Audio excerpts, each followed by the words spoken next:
I heard you wanted some taco for lunch. I got you some tacos. Like, okay, here's another Trump always chicken out example for lunch. So in February, Donald Trump signed an executive order essentially declaring that the International Criminal Court is a national security threat.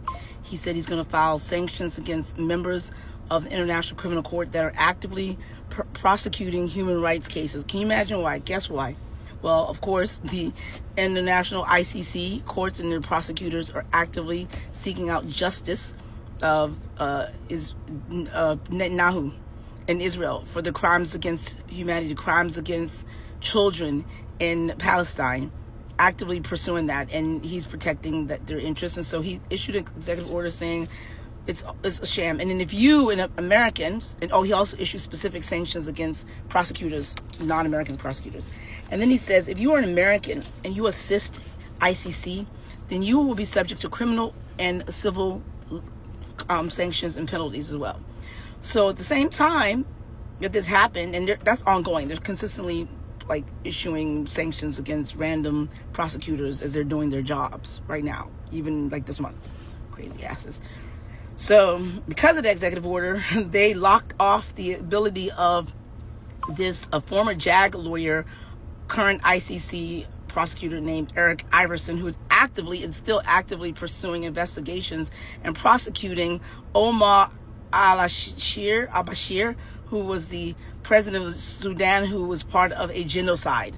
So he said promptly and filed a lawsuit against the Trump administration. He says, people are telling me that I am going to be criminally and civilly liable and held, prosecuted for doing my freaking job. I am trying to prosecute. I'm working, and y'all trying to stop me from work for what now?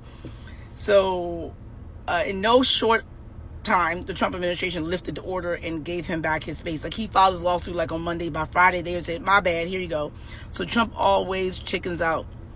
They had no reasons to it's just like, so the people who fight, when the other folks, there are a lot of people that effect of that executive order had its effect, because a lot of ICC lawyers pulled out. Microsoft was giving work or doing the email. Microsoft left. So Donald Trump's executive orders do indeed have the effect that they have of scaring people, because they're scared of what the hell he's going to do, because they're just scary. They're like disappearing people. They're crazy. But the people who push back, this guy, Eric Iverson, he filed his lawsuit. That's what I said. That's the theme. Like, don't obey in advance. If you obey in advance, you get what you get. I hope that's helpful. Spread the word. JJ Legal. Each one teach one. Yeah. Share. I'm in the dockets.